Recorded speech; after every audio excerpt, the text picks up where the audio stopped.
Hello, and Chris. And Chris, very nice to see you in Ho Chi Minh Nice City. to see you. And you have a beautiful haircut every time we see you. Well, there we go. Today is one of my treats to myself on this visit. Yeah. So. And you just came back from London, traveled to Ho Chi Minh City, and then you spent time for us for this interview with you. And I'm thankful, I'm grateful for your kindness and for your time spent with us. No problem. You see, I had a long trip to the UK, and it's too expensive to get a haircut in the UK, so that's why I got a haircut today. So there we go. Yeah, and Chris, this topic we talked today is about a project that my wife and I have been researching over the past 5 years with experts in more than 125 countries already in all 7 continents, and it's about newness. So when we dive into a story of an expert that we had conversation with, and we keep seeing behind the success story and fulfilling story of a person, you know, it's always their ability to lean on to new things, to figure out how to make the best of it instead of afraid of change. So they lean directly toward to it. And your story, your life also prime example for that. So that's why I say if you have a chance to come to Ho Chi Minh City for a visit, and we wish you do it all the time, right? So let's talk about that. Okay. Cool. Yeah, so this conversation, we're gonna dive into newness intelligence to see it from your perspective. Okay. Cool. Yeah, and for your audience, for our audience here, a lot of people yet knowing you and who you are. Maybe it's best for us if you can share a little bit about who you are, for them to know about a little bit about you. Well, I am a very old, grey-haired, loud Englishman who has lived in Vietnam for 16 years, nearly. Wow. And I am Pro Vice Chancellor of British University, Vietnam. I have been, before I arrived in Vietnam, I was at City University in London at the Business School as faculty and director of the Exec MBA program there. So I've been involved in higher education for over 30 years now. Quite scary, over 30 years. Wow. And I arrived in Vietnam when BUV first started, so Wow. that journey. You have a beautiful journey, amazing journey with a lot of things in the past 30 years involved in higher education, right? You built BUV from the first stone in building the school from here. You introduced to our audience in less than 2 minutes. It's not fair. So it's not that interesting. Also, like everything in this world, building anything requires a team. So it wasn't just me by any stretch of the imagination. A lot of people have been involved either through the whole duration or different parts of BUV in terms of building it and supporting it and making it what it is today. Yeah. So So from 0 students, now 1,000 students. How do you feel after, you know, that 16 years journey? Proud, and it's great to catch up with them throughout Vietnam and the UK. I was, in fact, on Monday when I flew back from the UK, I was waiting to board the aircraft, Vietnam Airlines, direct flight to the UK, very good. And an alumni was flying back the same time. So we had a great chat, and they just finished their master's program in the UK at Stirling University. And they had just graduated, and they were coming back to Vietnam to work and to visit family, which was great to catch up. And then I received via somebody at work a photo of the back of my head from somebody else who had been on the same aircraft. So no matter where you travel, you can't hide, because somebody will always take a picture of the tall, grey-haired Englishman wherever they are in the world. So it's great. 16 years ago you came, right? And a total stranger in a vast country with 100 million people, right? And now everywhere you go, somebody will take a photo of Chris and send it to someone. That someone we're going to send back to you, right? So hopefully not everyone. We're going to go way further, even before that 30 years in higher education, to see the seed of newness inside of you, that newness intelligence, where is it coming from? So last time we talked, I shared with you my dream when I was little. I wanted to become an astronaut because I was born in Da Nang City, in the rural area. Da Nang City is very poor family, very poor community. And so when the moon arose, when I was little, I always fascinated about it, and I hope one day I will be able to fly to the moon. Life's taken me to a different direction, except that I've been interviewing a lot of astronauts, and one of them actually walked on the moon on Apollo mission 16. So when you were little, what was your dream about your future? If you compare to the 30 years now of higher education, tell us the difference in between. Well, I think this is where we probably differ. Maybe it's because I'm old, but I can't remember wanting to be anything. What I wanted to do was to do something that excited me. That was the only parameters I had as a youngster. I suppose I got bored quickly. I'm not by nature a sports person. I'm not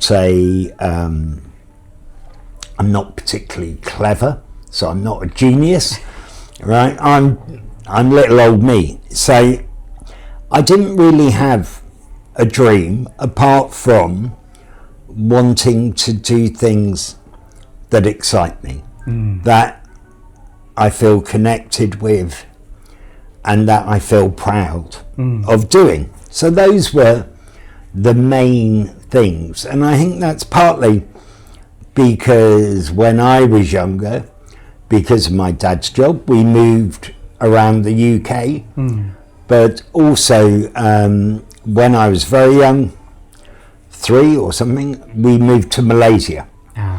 So I've always loved Asia, and my dad, when he was younger, in the UK, they had national service, and he went to Kenya, and his heart was always in Africa. Because of it was his first real international experience. My first real international was Malaysia. And so I've always loved Asia, and so I think Asia played a part in a love for learning, a love for different things. And I think partly that's why I didn't have a vision of a career. I had a vision of a broader kind of what I want to do with life. So it wasn't specific. I don't want to be a professor of ABC. I want to enjoy life. I want to explore. And I hoped Asia would have a part in it. And hey presto, now it has. So there we are. I'm there. And also I've always had the ability to talk. So performing in that sense has always been a skill set. If you ask my parents, my sisters, and probably colleagues at work, they would tell me to be quiet because I talk too much. Actually students as well, to be honest. But I think that's brought it all together. So the ability to talk, communicate, Asia, and probably not having too many set career goals has created this opportunity, which I was lucky enough to be given, and an opportunity which I took, and have managed to survive. Wow, it's beautiful to survive. Yes, it's quite good to survive in today's world. So yeah. Yeah. And then look at this. You're in your teenager and early adulthood. You open to opportunities. Anything that arose, anything that excites you, right? That's newness in there, right? I think also, I always remember my dad going, "What are you going to do with yourself?" He asked. Yeah, constantly. And my standard expression was, "I'm keeping my options open." So I had no idea what I wanted to do. And I think I'm very lucky that my parents allowed me to do that. They didn't push me to do something I didn't want to do. But also I was lucky at the age and during the time people could do that. It was much more flexible in terms of career and everything like that. Today, everything is very structured. Today, everything is you need to deliver, you need to deliver, you need to deliver. Whereas I had the opportunity of failing, trying and failing. Thank goodness I didn't fail that much, but I had the opportunity, and that was part of life. Whereas nowadays, I think it's much more about success, success, success. And for me, the best lessons, the most important lessons, have always been from failure, not from success. Why do you say that? Why the rest of the world right now is chasing all the shining stars, all the big goals, big achievements, right? And then now you're talking about the big lesson in life is coming from failures. Yeah, because I think the reality is, without sounding too crass, if everything's easy, everyone can do it. Yeah. And for me, if everything, you can't be successful 365 days a year for 80, 90, 100 years, however many years you're alive. Because that's normal. So success is abnormal. Yeah. And to get success, you actually have to risk stuff and fail. Because if you don't fail, you don't recover, you don't stand up again, and you don't push further. And I think that's where, if you look at success, and there are a lot more successful people than me, but you failed. They've all failed. They've all made mistakes and learnt from it and grown from it. Yeah. And I think that's the key thing. And for me, when people say, "Oh, you're a success," blah blah blah, you kind of go, "Well, actually, no. Some of the time I'm a success. A lot of the time I'm bog standard normal, and some of the time I'm a failure." Yeah. Yeah. And if I lived off being normal, I'd be average. Yeah. And if people are average, they're fine, but that's not me. That's not what makes me excited. Yeah, me. So what makes you excited requires you to get out of the comfort area. Yes. to get into the gray area, to the unknown zone. That's where newness. Yeah. And because if you lean into the newness, things that you don't know, you're not certain, you have to figure out a way it is, and sometimes works, sometimes not working, right? And before we move to your journey here in this particular country, bring me to 30 years ago. What made you decided to become a academia person? Because it's there's so many things can excite you. Now you focus on just one area here. I'd like to say it was a very glamorous story, but it wasn't. I finished my degree. And remember, I'd said to my father, for many years, I'm keeping my options open. I had absolutely no idea what the hell I wanted to do in life whatsoever. And a professor where I just graduated from at City University in London said to me, "Are you interested in doing a PhD? Because we've got some funding." Those were the days when there was funding to do it.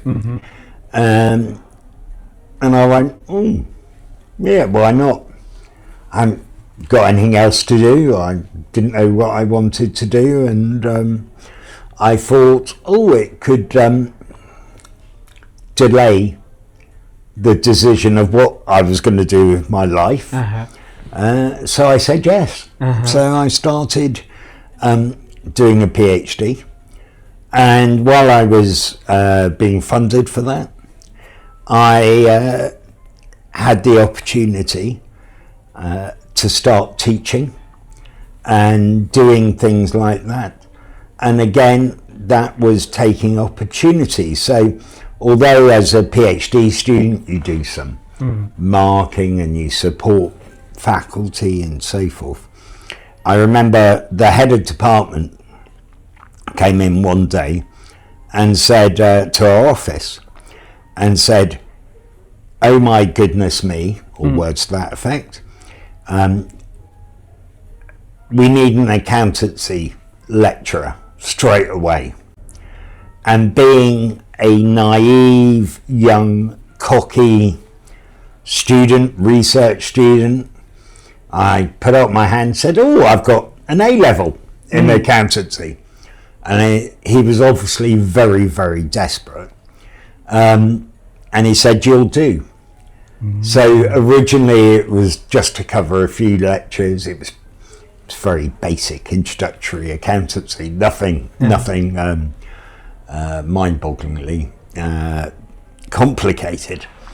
And so I started doing that and I enjoyed it. You enjoyed it. And then I thought, yes, I can do that. I've always, at school I used to do amateur dramatics. So performing and talking is something I've done most of my life, and it was just a different environment to do the same thing. So I started off doing that. I then moved on and looked after student activities and recruitment, admissions, and just it all developed from there. I was very lucky in that time. It was less rigid, less structured. I would never employ myself to teach accountancy today. But it was a different time of the world, I suppose. And I was very lucky. So I took that opportunity, and then throughout my career, I've taken opportunity wherever it's been right. And then throughout that time, no Asia ever, like a rise? Well, I then started, because I did recruitment and admissions, I went on some recruitment fairs and exercises to Asia, predominantly at that time China, for undergrad. And then over time I started involvement with postgrad. And then I used to do a lot of recruitment as well as teaching and management of the MBA, and that had at the time a massive focus here in Asia, so China and Asia as well. Yeah. And so that reignited the passion and the belief that my life will involve Asia in some shape, form or other. Yeah, there's a more and more research talking about sharing about the inner child inside of us. It has a voice, and one day that voice is gonna rise up again and leading us to do what we once dream and forgot and along the way. This child it's not inner. It is a child. It's always there. Yeah, it's always there. It's not inner child. It's always there. And I hope, much to the annoyance of people who love me, I'm sure, that the child will always remain there. So there we go. And so 16 years ago. Yeah. Okay. Tell us what happened 16 years ago that you say yes to this country. Many things. I'd been to Vietnam with the MBA students, so I'd visited Ho Chi Minh City. So prior to that? So with students from CAS. So I knew Vietnam, I knew Ho Chi Minh City as a very naive Englishman. I thought Ho Chi Minh was same as Hanoi. Very wrong, but very same, very different. So there we go. So I was probably going through a midlife crisis in my life. I was bored. I built up the MBA program and I was very privileged to have done that. We'd achieved top 10 in the world. Wow. With the Financial Times. I wanted a new challenge, I suppose. Midlife crisis, bored, new challenge. And then somebody I'd met who had worked with a group of students here rang up one day and said, we're starting a university in Vietnam. Would you be interested in being involved? I was bored in London. We had a new government in London, and I knew universities would be challenged in terms of funding and so forth. And I said, well, yeah, why not? I had no idea whatsoever. And then we had conversations. And then I had to have an interview with a gentleman called Sir Graham Davies, who was Vice Chancellor of the University of London at the time. And again, typical naive me, I was told to go and meet Sir Graham. So day before I Googled who he was, because I thought, well, I better find out who he was. And I realised he was the Mr. Higher Education, or Sir Higher Education in the UK, who'd been Vice-Chancellor of 3 universities and was a global person in higher education. So I met Sir Graham, I went to his rooms, and I remember he came in, I came into his office and he said, "Christopher, come in." And there are only 2 people in this world who call me Christopher.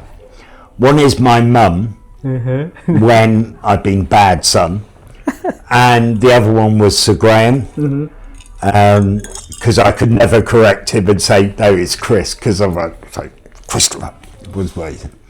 And his first words were to me were, by the way, I know a lot of people at City University, and my answer to him was, oh, does that mean I haven't got the job?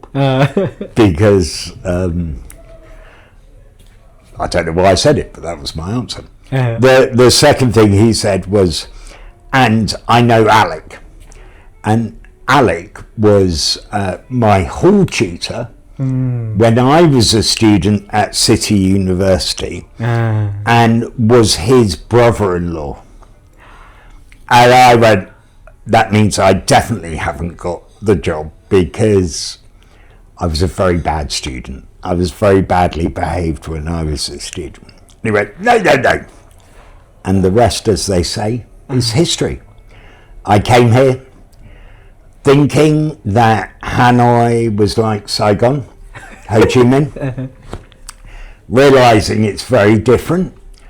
But actually, Hanoi is more me than Ho Chi Minh. I love culture, I love politics, I love chaos.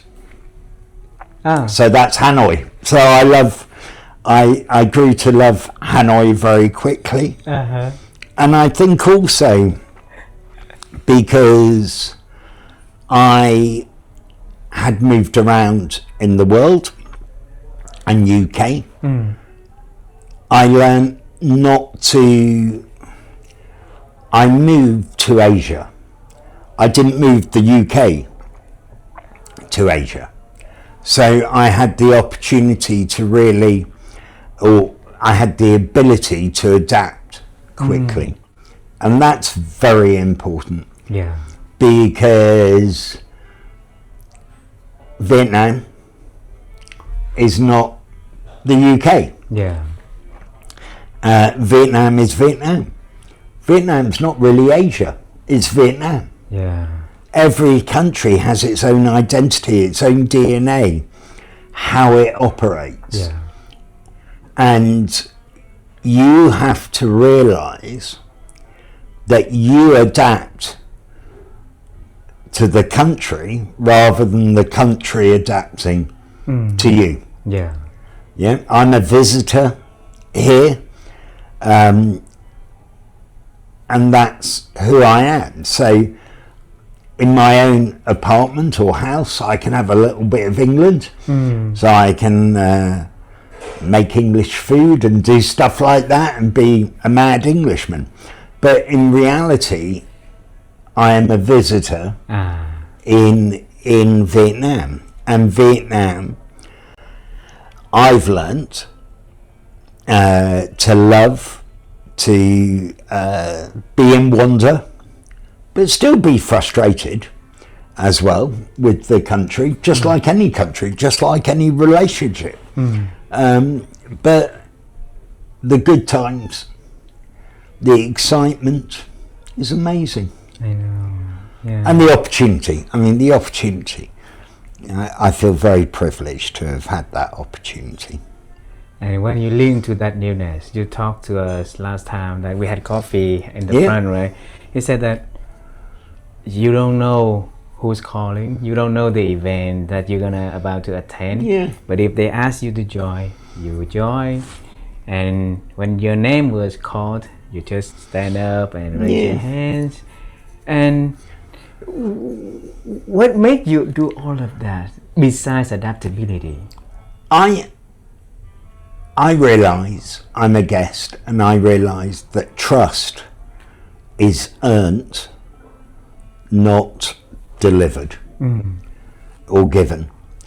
And to be a success in Vietnam requires trust. Yeah.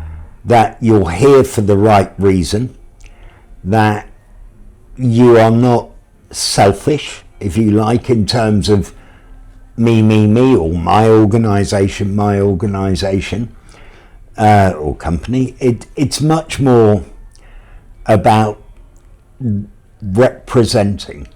It's much more about being part of a community. So whether it's international community, British community, higher education community, whatever community.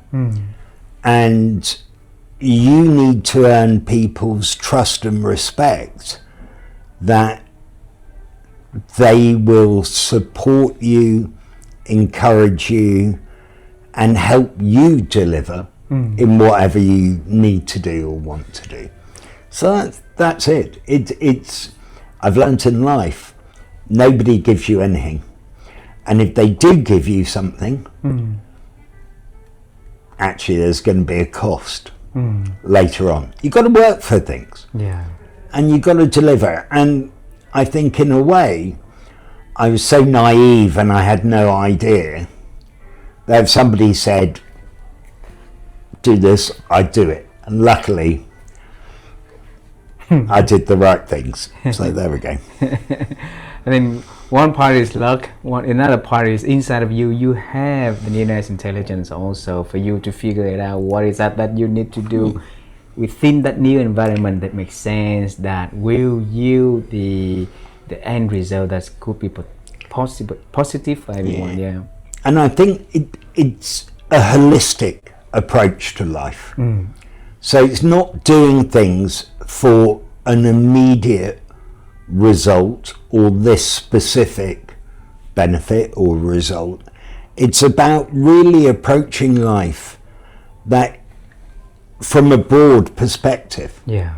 That you're doing stuff and one day into the future there will be a benefit because I'll have learnt something or whatever. It's taking a holistic approach to life that actually I have no interest in farm machinery, but I went to the opening of a farm machinery exhibition or whatever, and I met somebody there who actually, because of what's happening today, would be great to speak to or reconnect with. You just share a big piece of wisdom about life, about living, is to think in terms of longer, right? And why many people are chasing for something immediate, and delayed gratification is something that's not in their DNAs anymore. You have to see the result right away. So you came to Vietnam 16 years ago, absolutely with an objective, right? You have to build a school, there must be certain things, and within all of that there's a lot of stress on your shoulder also, getting familiar with the culture, the people, getting to know how to do business here, build a school. Where did you find the strength to look for longer holistic view about life when things not showing this week or this month? You called it strength. I would call it naivety and stupidity. All right, so that's, my mum always used to say to me, you're living in your own world. Yeah, and I think it's not knowing things are not right, or not having that immediacy has enabled me to kind of just do whatever I want to do.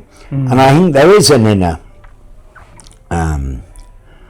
compass, if you like, that has pointed me in my life direction, in the right direction, and to do stuff, and that predominantly is my dad, who I've learnt a lot about how to do things and do things properly. And it's not about immediate gratification, it's about building things, doing stuff, exploring and so forth.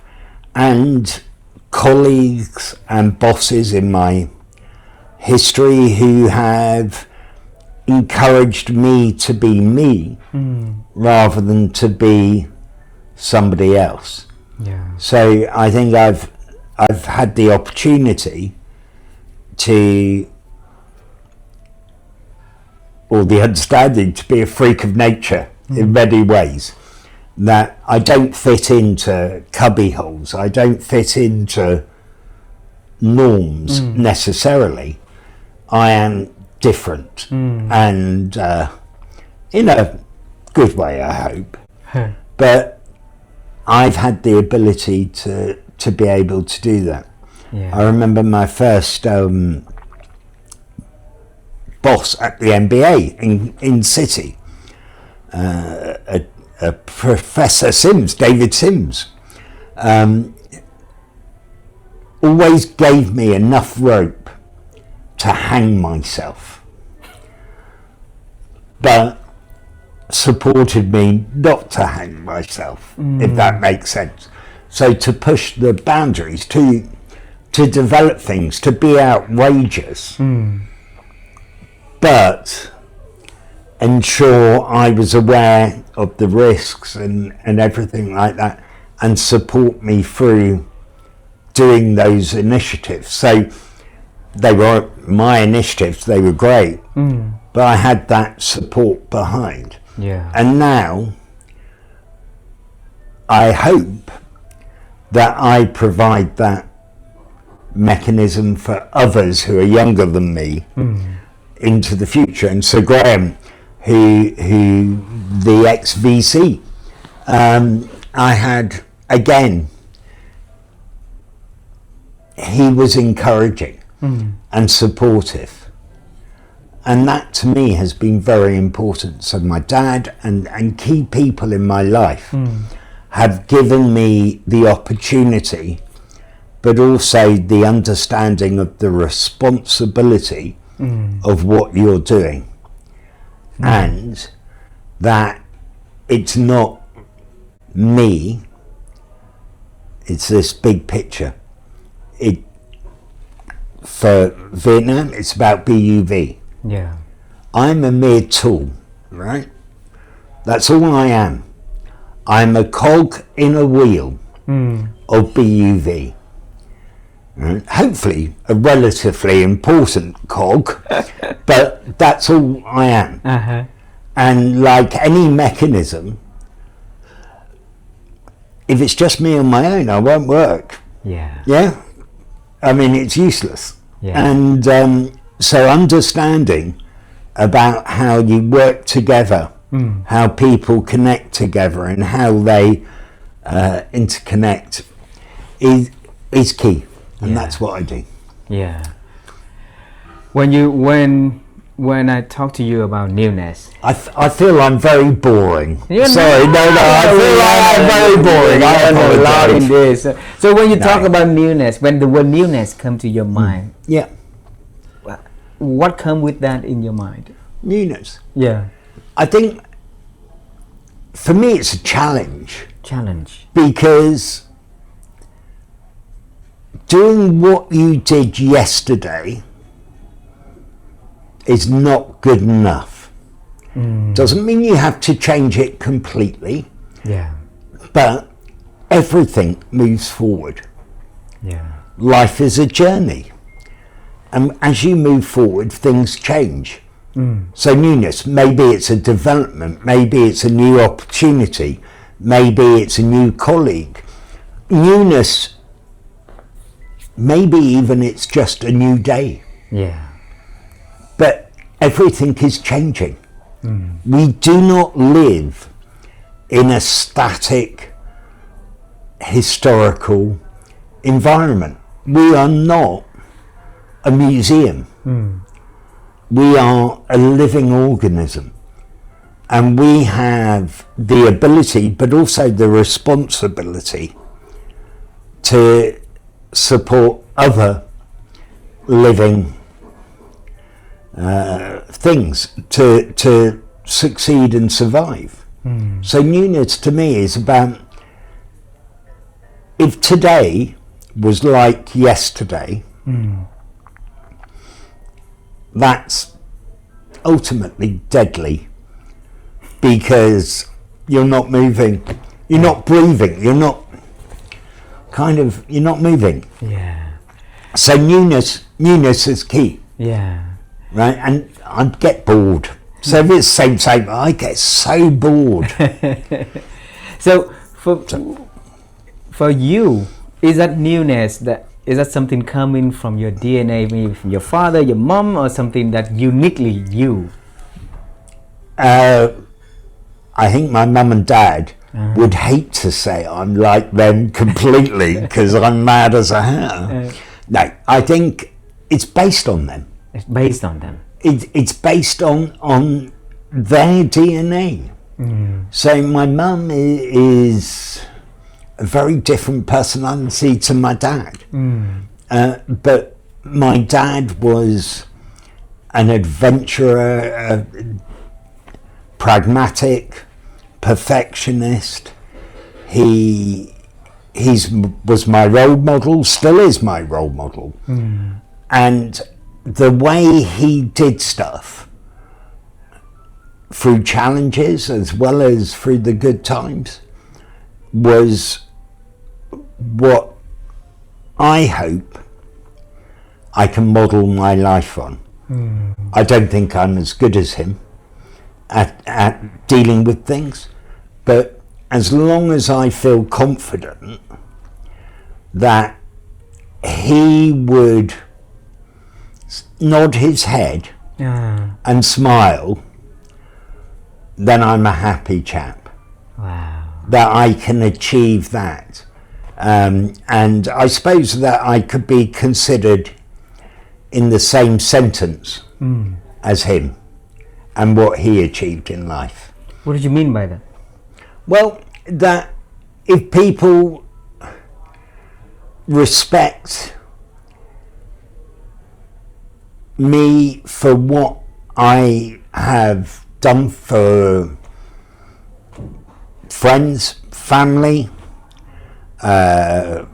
institutions, whatever, if they respect that, then I've done all right. Now, that's an overall respect, because I'm sure there are many people and family where sometimes in my life I have not earned their respect, and I've been a non-perfect child or colleague or whatever. All right, but overall, if people can look back and say, yeah, you did well, or that's good, that's all I care about. And if you do that, then that grows. Yeah. Your parents, they lived through the Blitz time, right? They're not that old. I'm not that old, sir. No, my dad was born just before the war, so he lived. Yeah, but no, they can't really remember. So my dad is 90 now, so he was born just before the war. But the Blitz was do happen then, but the devastation happened Afterwards, yeah. So rationing and everything like that. Yeah.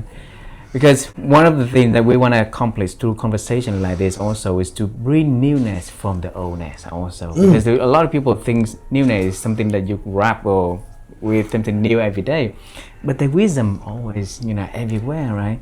For like when you mentioned about your father, and now you bring a story about him, how he deal with newness into his life, that's his role model for you. Yeah, bring a story that can, tell our audience the power of newness in action though. Well, my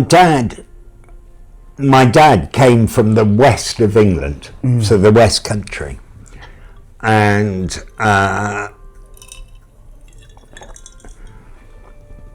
traditionally the family were boat builders in the west of England, and my dad was the first one from the family who went to grammar school in the UK, and he succeeded, but he didn't go to university. He joined the civil service in the UK and progressed through there. So what he achieved from not an advanced level, but from an ordinary level. So he was the first person in his family to go to grammar school. To a certain extent, he was the first person to move from the village, from the town, to become a global citizen. And then he was the first to really work abroad. My grandparents worked abroad during the war because they were soldiers and so forth. And then he was very honoured later on in his life to be awarded a CBE from the Queen, which is Commander of the British Empire. So to receive that award, so Newness, in terms of he has achieved so many different things that his family had never even considered. Can even believe in that. And so it's, that's what I mean by it. It's about breaking the mold, changing. History is great. There's a saying in the UK that I worked down the mines, my dad worked down the mines, I will work in the mines. And he has always encouraged all of us, and anyone else, to think, I worked in the mines, what are you going to do? Right? Not be the same. Be an adventurer. Be an adventurer. Be new. Just because I've done it doesn't mean you repeat what I've done. You take the DNA, you take the skill sets, the beliefs, if you like, but you apply them in a different way. And I think that's the key thing. That I don't want anybody to be like me. Right? I don't want anybody to repeat what I've done in life. Do your own stuff. I've done that. Move on. But hopefully take some of how you do things and your beliefs and your methodology, whatever you want to call it, but that sort of thing. I hope people learn and take that as an example. But don't copy. Because you can never copy. That's why I see now why you say he was your role model. He's your role model because he's always break the boundaries, go to the next one, next one, set an example, and you have an example right in front of your eyes every day when you were growing up. So absolutely, right? Two last questions. Yes, sorry. One question is always about something else that my wife and I always love doing, is to help people to improve their ability to think, because we believe there's so many things that are affecting our ability to think these days. So conversation like this is a way for us to extract the ideas that people can learn from you. And so Chris, how have you been expanding your ability to think over the years?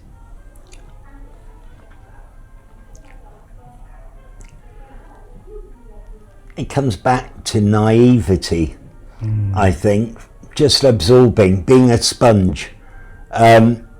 No idea is wrong. No idea is useless. Well, that's not quite true. Most ideas aren't useless or wrong. But taking them in and making them your own. So, to a certain extent, some of them you say, actually, no, that won't work. But before you say, no, that won't work, you've got to absorb them. You've got to understand them. So it's not just a reaction. I think dreaming is very important. That you dream and your vision for the future is very, very important. Because unless you have that dream and vision, you're not going to achieve anything. Yeah. So you've always got to push yourself, and I suppose internally question anything that happens. Is that good or bad? And then, even if it's bad, is there anything good that I can take from it? Or can we do it this way, or so forth? So, understanding complexity. Every single thing we do involves risk, involves opportunity, involves complexity. And I think the key thing is to be able to juggle those things and to be a good juggler. All right? But as well as dealing with 500 different things coming into this very old brain and kind of processing it. Yeah. Thank you. Beautiful. So, get your hands dirty. Yeah. Yeah, get your hands dirty. Don't expect anybody else to get their hands dirty unless you get your hands dirty. Absolutely. So that's beautiful. Last question, this one we're gonna travel time. And since you mentioned about dreams, I believe through this conversation that when you were little and you always had big dream, but you yet knowing what it is.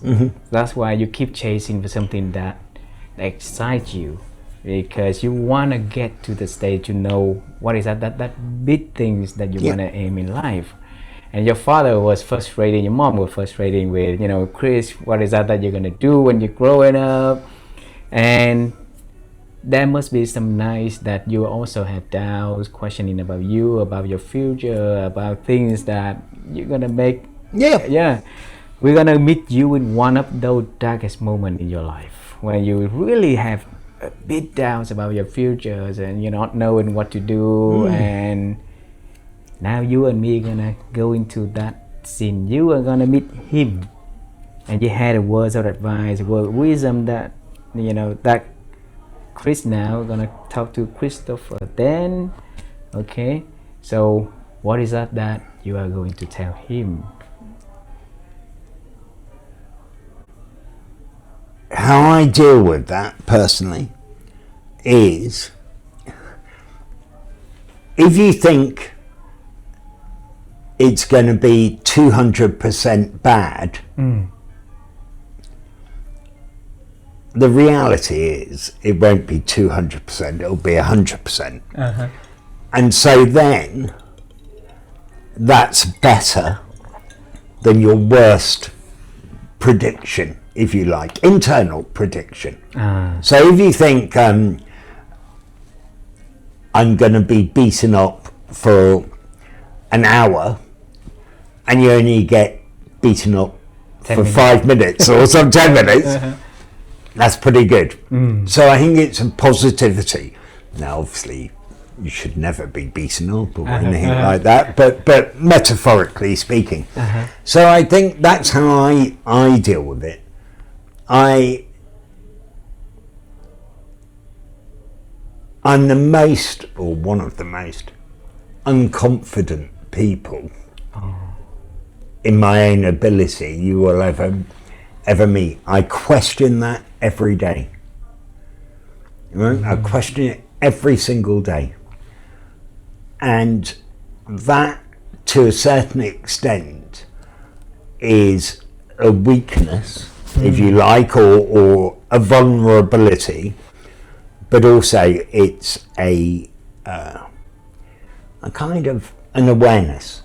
I'm not overconfident in life. I realise I'm a human being. I realise if you play a game, if you do something, you either win, you lose, or you draw. But every single action has a consequence. Yeah.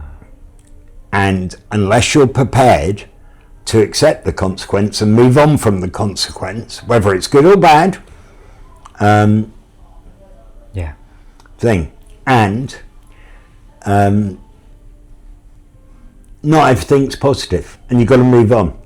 So I may have had a success, something I may have done has been successful. Great, hurrah, clap, cheer, yay, celebrate. But move on. Because if you keep reliving that celebration, you're not moving forward, and it's not new. Yeah.